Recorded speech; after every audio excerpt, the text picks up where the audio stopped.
এই গল্পটি রাহুলের, যে মাত্র ২৪ বছর বয়সে তার জীবনের সবচেয়ে সাহসী সিদ্ধান্ত নিয়েছিল। একটা ছোট্ট সফটওয়্যার ফার্মে কাজ করত সে। সংকীর্ণ কেবিন, ডেডলাইনের চাপ আর ভবিষ্যতের স্বপ্নের ভার, ঠিক সেখানেই তার সঙ্গে প্রিয়ার দেখা হয়েছিল। প্রিয়া সেই অফিসেরই একজন কর্মী ছিল। সবসময় উজ্জ্বল হাসি, দৃঢ় আত্মবিশ্বাস আর গভীর বোঝাপড়া, দুজনের মধ্যে কথা বাড়ল। তারপর বন্ধুত্ব হল, আর ধীরে ধীরে গভীর ভালোবাসা। দুজনেই জানত যে তাদের পরিবার এই সম্পর্ককে কখনো স্বীকার করবে না। রাহুলের পরিবার সাধারণ মধ্যবিত্ত ছিল, যেখানে প্রিয়ার বাড়িতে ঐশ্বর্য, প্রতিপত্তি আর বাহ্যিক চাকচিক্যের গুরুত্ব বেশি ছিল। কয়েক মাস পরে পরিস্থিতি এমন হলো যে দুজনে এক রাতে কাউকে না বলে গোপনে বিয়ে করে ফেলল। সকাল হতে না হতেই সবকিছু বদলে গেল। প্রিয়া বাড়ি থেকে সম্পর্ক ছিন্ন করে দিয়েছিল, আর রাহুলের চাকরিও হারিয়ে গেল। ভালোবাসার উন্মাদনা এখন জীবনের কঠিন বাস্তবতায় রূপ নিয়েছিল। দুজনে একটা অচেনা শহর বেছে নিল। সেখানে কেউ তাদের চিনত না। ভাড়ার একটা সংকীর্ণ ফ্ল্যাট থেকে নতুন জীবনের যাত্রা শুরু হল। রাহুল ঘর চালানোর জন্য একটা বড় রিয়েল এস্টেট প্রজেক্টে শ্রমিকের কাজ নিল। দিনভর জ্বলন্ত রোদে ঘাম ঝরাত, ভারী রড তুলত, আর রাতে ক্লান্ত হয়ে শুধু এটুকু বলতো, আর একটু ধৈর্য, তারপর সব ঠিক হয়ে যাবে। প্রিয়াও কয়েক মাস পরে একটা ছোট মার্কেটিং ফার্মে চাকরি পেল। বেতন খুব বেশি ছিল না, কিন্তু কোনো মতে চলে যেত। শুরুর দিনগুলোতে সবকিছু সুন্দর চলল। দুজনে হাসত, গল্প করত, আর নিজেদের সীমিত সম্পদেও শান্তি খুঁজে নিত। কিন্তু সময়ের সঙ্গে অসুবিধে বাড়তে লাগল। ফ্ল্যাটের ভাড়া, দৈনন্দিন খরচ আর ক্রমবর্ধমান মহঙ্গাই সব মিলে তাদের জীবনে ভারী বোঝা হয়ে দাঁড়াল। প্রিয়াকে এখন প্রত্যেক কথায় বিরক্তি হতো, আর রাহুলের উপার্জন এখন তাকে অপর্যাপ্ত লাগত। ২ বছর পরে যখন তাদের মেয়ে জন্মাল, তখন রাহুলের জন্য সেটা সবচেয়ে বড় আনন্দ ছিল। কিন্তু সঙ্গে দায়িত্বের পাহাড়ও বেড়ে গেল। রাহুল চাকরির পরে রাতেও ছোটখাটো কাজ করতে শুরু করে দিল। কখনো কোনো দোকানে হিসাব রাখার কাজ, কখনো মাল খালাস করা। ঘুম এখন তার জীবন থেকে যেন হারিয়ে গিয়েছিল। ধীরে ধীরে প্রিয়ার মুখ থেকেও হাসি মিলিয়ে যেতে লাগল। এখন সে আগের মতো ছিল না।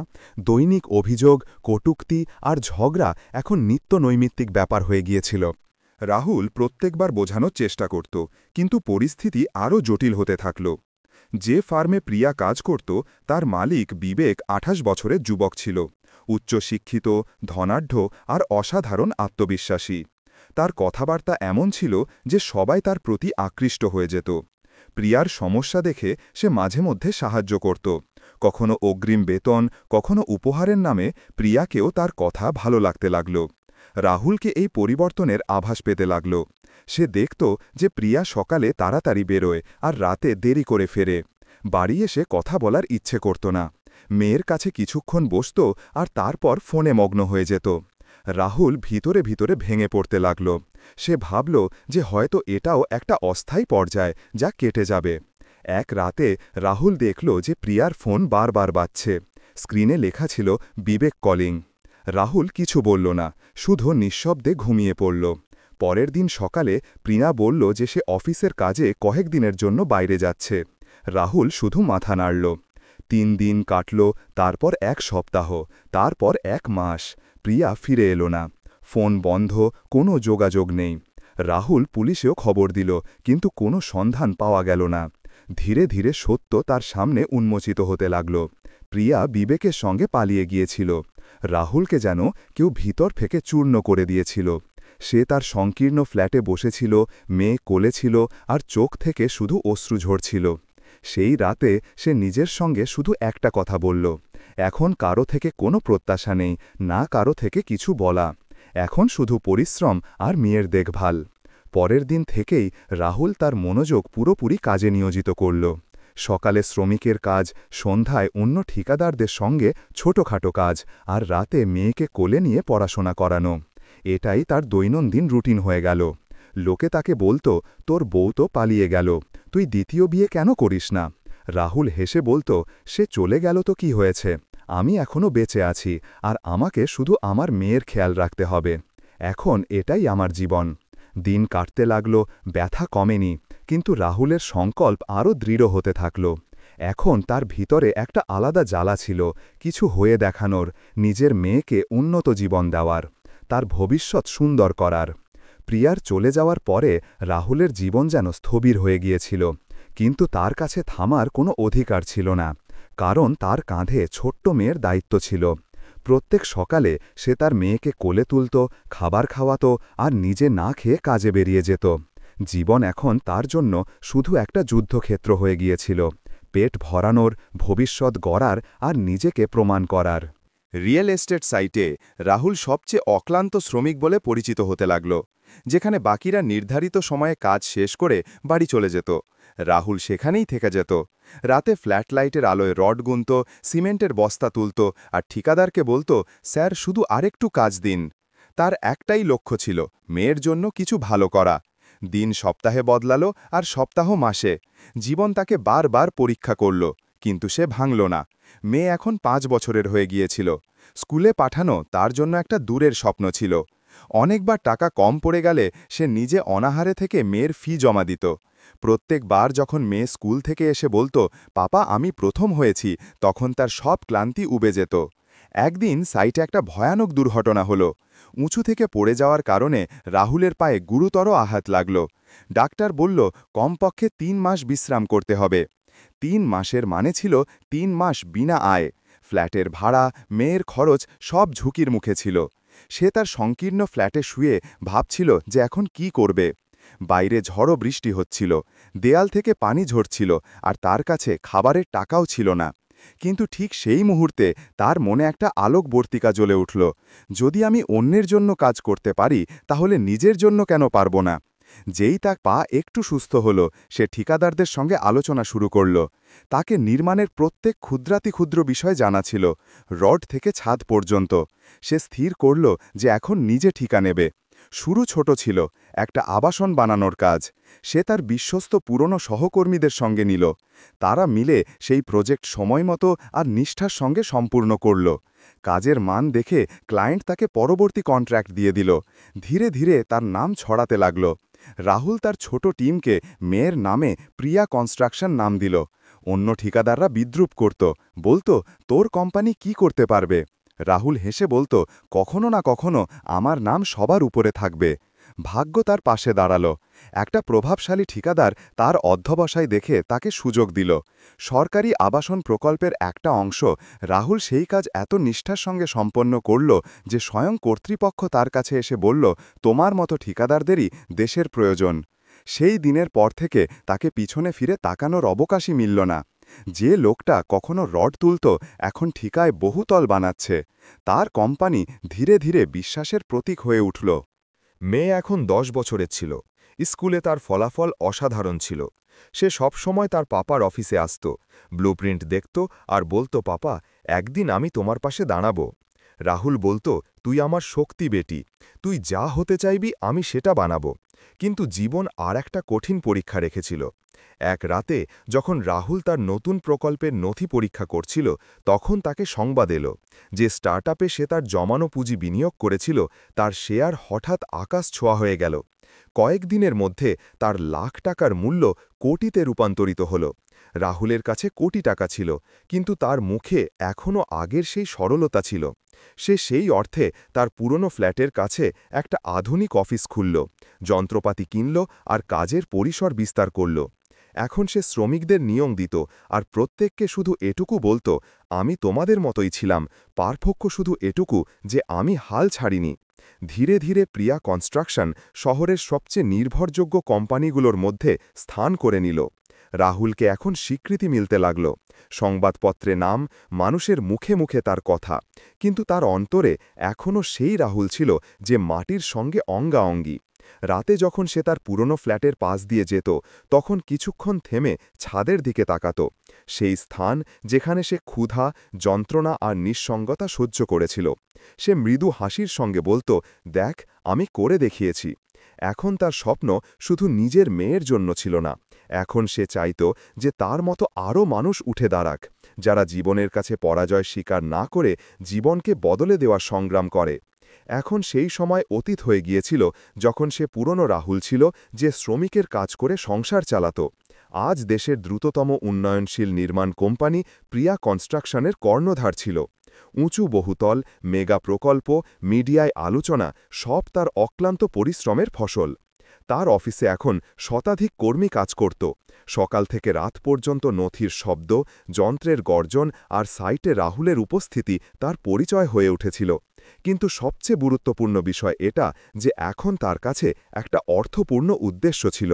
মেয়ে, সে এখন ১৬ বছরের হয়ে গিয়েছিল, প্রাজ্ঞ, আত্মপ্রত্যয়ী আর তার পিতার সত্যিকারের সহযোদ্ধা। স্কুলে সবসময় শীর্ষে থাকত আর বাড়িতে পিতার অফিসের কার্যক্রম বোঝার প্রয়াস করত।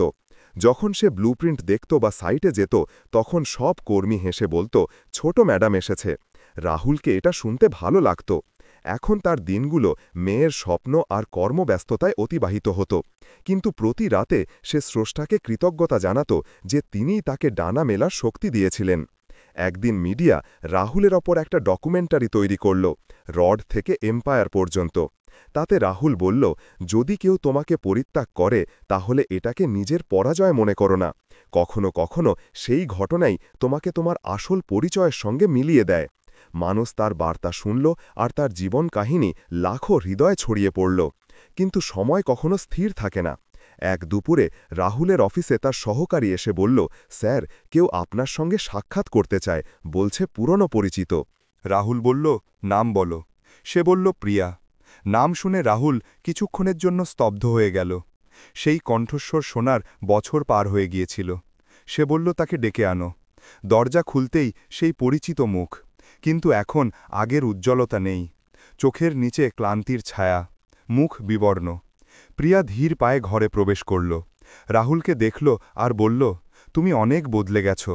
রাহুল শান্ত কণ্ঠে উত্তর দিল, সময় মানুষকে বদলে দেয়, কখনো কখনো প্রয়োজনও হয়। প্রিয়া চেয়ারে বসতে বসতে বলল, আমি ভুল করেছিলাম রাহুল, আমি সব হারিয়েছি। বিবেক আমাকে ফেলে চলে গেল, তার ব্যবসা ধ্বংস হয়ে গেল, আর আমি আবার পথে এসে দাঁড়িয়েছি। তোমার খবর দেখে মনে হলো হয়তো একবার তোমার সঙ্গে দেখা করি। রাহুল নিঃশব্দে শুনতে থাকল। তার মুখে না ঘৃণা ছিল, না প্রতিশোধের আগুন, শুধু একটা গভীর স্থিরতা। সে বলল, প্রত্যেকে নিজের সিদ্ধান্তের ফল ভোগ করে। প্রিয়া, আমিও ভুগেছি, তুমিও ভুগছ। প্রিয়ার চোখ থেকে অশ্রু গড়িয়ে পড়ল। বলল, আমি কি মেয়ের সঙ্গে দেখা করতে পারি? রাহুল কিছুক্ষণ নীরব থাকল। তারপর বলল, সে তোমাকে চেনে না। আমি চাই না যে সে তার অতীতের জটিলতায় জড়িয়ে পড়ুক। প্রিয়া মাথা নিচু করল। তুমি ঠিক বলছ, হয়তো আমার আর অধিকার নেই। এখন রাহুল বলল, অধিকার সেটা যা মানুষ নিজের কর্ম দিয়ে অর্জন করে। আমি কোনো অন্যায় করিনি, তাই জীবন আমাকে পুরস্কৃত করেছে। তুমি তোমার পথ বেছে নিয়েছিলে, কিন্তু সেটা গন্তব্য ছিল না। কয়েক মিনিটের নিস্তব্ধতার পরে প্রিয়া উঠল আর বলল, আমি শুধু তোমাকে একবার দেখতে চেয়েছিলাম, জানতে চেয়েছিলাম তুমি ভালো আছো কিনা। রাহুল বলল, আমি ভালো নই, বরং আগের চেয়ে অনেক ভালো আছি। প্রিয়া চলে গেল, হয়তো চিরতরে। রাহুল জানালা দিয়ে বাইরে তাকিয়ে থাকল আর ভাবল যে কখনো যে আমাকে ত্যাগ করেছিল, আজ সে আমার সামনে পরাজিত হয়ে দাঁড়িয়েছিল। সন্ধ্যায় মেয়ে স্কুল থেকে ফিরল। সে বলল, পাপা, আমাদের স্কুলে তোমার নাম উচ্চারিত হয়েছে। সবাই বলেছে তুমি দেশের শ্রেষ্ঠ নির্মাতাদের একজন। রাহুল হেসে দিল, বেটা, নামের চেয়ে কাজের মূল্য বেশি। কাজ করে যাও, নাম নিজে থেকে প্রতিষ্ঠিত হয়। রাতে যখন মেয়ে ঘুমিয়েছিল, রাহুল তার মাথায় হাত বুলিয়ে দিল আর বলল, তোর মা চলে গিয়েছিল তখন মনে হয়েছিল সব শেষ, কিন্তু তোর কারণে জীবন নতুন করে শুরু হলো। পরের দিন সংবাদপত্রে রাহুলের ছবি ছাপা হল, প্রিয়া কনস্ট্রাকশনের বিস্তার, ৩টা নতুন শহরে প্রকল্প আরম্ভ। কিন্তু সেসব দেখেও রাহুল অপরিবর্তিত রইল, সদা শান্ত আর অক্লান্ত। এখন তার অফিসের বাইরে লেখা ছিল, কখনো কাউকে তুচ্ছ মনে করো না, কারণ আজকের শ্রমিকই কালকের কর্ণধার হতে পারে। রাহুলের জন্য এটা শুধু উক্তি ছিল না, তার সম্পূর্ণ জীবনের সংক্ষিপ্ত সার ছিল। এখন প্রিয়া কনস্ট্রাকশন দেশের সর্বাধিক বিশ্বস্ত কোম্পানিগুলোর মধ্যে গণ্য হতে লাগল। মহানগরে তার প্রকল্প ছিল, বিদ্যালয়, চিকিৎসালয়, সেতু আর আবাসন। যেখানে কখনো রাহুল শ্রমিকের মতো পরিশ্রম করত, এখন সেখানে তার নামের সাইনবোর্ড ঝুলছে। মিডিয়া বারবার তার সাক্ষাৎকার নিত। লোকে প্রশ্ন করত, রাহুলজি, আপনার সাফল্যের গোপন রহস্য কী? সে প্রতিবার মৃদু হেসে বলত, হাল ছাড়া বন্ধ করো, ভাগ্য নিজে থেকে পথ দেখায়। কিন্তু রাহুলের জন্য সর্বোচ্চ সাফল্য অর্থ বা খ্যাতি ছিল না, বরং তার মেয়ে ছিল। এখন মেয়ে বিশ্ববিদ্যালয়ে ছিল, আত্মবিশ্বাসী আর তার পিতার মতো সৎ। তাকেও নির্মাণের প্রতি গভীর আকর্ষণ ছিল। যখন সে সাইটে যেত, শ্রমিকরা তাকে চিনত আর শ্রদ্ধার সঙ্গে বলত, মেয়ে জি তার পিতার মতোই। রাহুল তাকে তার অফিসের সমস্ত কার্যাবলী শেখাতে লাগল। প্রতিবার সে বলত, বেটা, এই কোম্পানি শুধু আমাদের নয়, ওই হাজারো মানুষের যারা ঘাম ঝরায়। কখনো কোনো শ্রমিকের সঙ্গে উঁচু স্বরে কথা বলিস না, কারণ আমি নিজে তাদের স্থানে দিনাতিপাত করেছি। মেয়ে অত্যন্ত বোঝাপড়ার সঙ্গে সব শিখতে থাকল। এখন সে ডিজাইন আর প্রযুক্তিগত কাজে পিতার সাহায্য করতে লাগল। ধীরে ধীরে রাহুল তাকে কোম্পানির সিদ্ধান্ত গ্রহণে অন্তর্ভুক্ত করতে লাগল। একদিন মেয়ে বলল, পাপা, আমি চাই আমাদের কোম্পানি দরিদ্র শিশুদের জন্য বিদ্যালয় নির্মাণ করুক। রাহুলের চোখে আলো জ্বলে উঠল। বলল, এটাই তো আমি প্রত্যাশা করেছিলাম, যে তুই আমার চেয়ে উচ্চতর চিন্তা করবি। তারপর তারা প্রিয়া ফাউন্ডেশন প্রতিষ্ঠা করল, শ্রমিকদের সন্তানদের শিক্ষা আর মহিলাদের দক্ষতা বৃদ্ধির জন্য। সংবাদ মাধ্যম লিখল, এক শ্রমিক থেকে কোটিপতি হওয়া ব্যক্তি এখন অন্যদের জন্য আশার আলোকবর্তিকা। কিন্তু এর মধ্যেই জীবন আর একটা বাঁক নিল। এক সন্ধ্যায় রাহুলের অফিসে একটা দুর্ঘটনা ঘটল। সাইটে একটা পুরনো কাঠামো ধসে পড়ল আর কয়েকজন শ্রমিক আহত হল। রাহুল নিজে হাসপাতালে ধাবিত হল আর সেখানেই সারা রাত অপেক্ষা করল, যতক্ষণ না সে আহতের চেতনা ফিরল। সে বাড়ি ফিরল না। পরের দিন সব সংবাদপত্রে রাহুলের ছবি ছিল। মালিক নয়, সহযোদ্ধা রাহুল শর্মা। তার মানবিকতা মানুষের হৃদয়ে আর একটা স্থান দখল করল। দিন অতিক্রম করতে থাকল, আর মেয়ে এখন কোম্পানির মুখপাত্র হয়ে উঠেছিল। একদিন সে পিতাকে বলল, পাপা, আমি চাই আপনি সামান্য বিশ্রাম নিন, এখন এই দায়িত্ব আমি গ্রহণ করতে চাই। রাহুল হেসে বলল, আমি তো শুধু পথ প্রশস্ত করেছি, এখন গন্তব্য তো তুই নির্ধারণ করবি। কয়েক মাস পরে একটা মহা সমারোহ অনুষ্ঠান হল business icon of the year পুরস্কার। মঞ্চে রাহুল আর মেয়ে দুজনকেই আহ্বান করা হল। করতালির ধ্বনিতে সমগ্র সভাকক্ষ মুখরিত হয়ে উঠল। রাহুল মাইক্রোফোন ধরল আর বলল, আমি কখনো শ্রমিক ছিলাম, মানুষ আমার প্রতি উপহাস করেছে, আমার স্ত্রী পর্যন্ত আমাকে প্রতিত্যাগ করেছে, কিন্তু আমি স্থির করেছিলাম যে এখন আমার জীবন কাহিনী কেউ লিখবে না। আমি নিজের ভাগ্য নিজে রচনা করেছি, আর আজ আমি বলতে চাই যে ব্যক্তি নিজের প্রতি বিশ্বাস রাখে, জীবনও একদিন তাকে অভিবাদন জানায়। সভাকক্ষে সবাই দাঁড়িয়ে করতালি দিতে লাগল। মেয়ের চোখে অশ্রু ছিল, কিন্তু সে হাসছিল। সে মাইক্রোফোন নিয়ে বলল, পাপা, আমারই আদর্শ। তিনি শিখিয়েছেন যে পরাজয় ভয়ঙ্কর নয়, পরাজয় মেনে নেওয়া ভয়ঙ্কর। আজ আমি যা কিছু তা কেবল তার জন্য। অনুষ্ঠান সমাপ্তির পরে যখন দুজনে গৃহাভিমুখে যাত্রা করছিল, মেয়ে জিজ্ঞাসা করল, পাপা, যদি মা আজ তোমাকে এই রূপে দেখত তাহলে কি ভাবত? রাহুল কিছুক্ষণ নিশ্চুপ থাকল, তারপর বলল, হয়তো ভাবত যাকে সে ত্যাগ করেছিল সেই প্রকৃত রাহুল। সেই রাতে রাহুল ছাদে বসে নক্ষত্রলোকে তাকিয়েছিল। তার চোখে গভীর শান্তি ছিল, মুখে একটা নির্মল হাসি। নিচে তার নির্মিত বহুতলগুলো জ্বলজ্বল করছিল। প্রতিটি ইট তার শ্রমের সাক্ষ্য বহন করছিল। মেয়ে তার কাছে এলো আর বলল, পাপা, চলো এখন শয়ন করতে যাও। রাহুল হেসে বলল, বেটা, এখন পরিতৃপ্তি আছে, এখন মনে হচ্ছে জীবনে যা প্রত্যাশা করেছিলাম তা অর্জিত হয়েছে। মেয়ে ধীরে তার কাঁধে মাথা রাখল। চন্দ্রালোকে পিতা আর কন্যা নিঃশব্দে উপবিষ্ট ছিল। একজন বিশ্ব জয় করেছে আর অন্যজন তার উত্তরাধিকার এগিয়ে নেওয়ার জন্য প্রস্তুত। এখন সে শ্রমিক নয়, কর্ণধার। গল্প এখানেই সমাপ্ত। তো বন্ধুরা, এই ছিল আজকের গল্প। তোমাদের এই গল্প কেমন লাগলো আমাদের কমেন্ট করে অবশ্যই জানাও। যদি রাহুলের গল্প তোমাদের সামান্য হলেও অনুপ্রাণিত করে, তাহলে রাহুলের সম্পর্কে 2 লাইন কমেন্ট করে অবশ্যই লেখো। আর যদি ভিডিও তোমাদের ভালো লেগে থাকে, তাহলে ভিডিওকে একটা লাইক করো আর চ্যানেলকেও সাবস্ক্রাইব করে নাও। আবার দেখা হবে একটা নতুন আর রোমাঞ্চকর গল্প নিয়ে। ততক্ষণের জন্য ধন্যবাদ। জয় হিন্দ, জয় ভারত।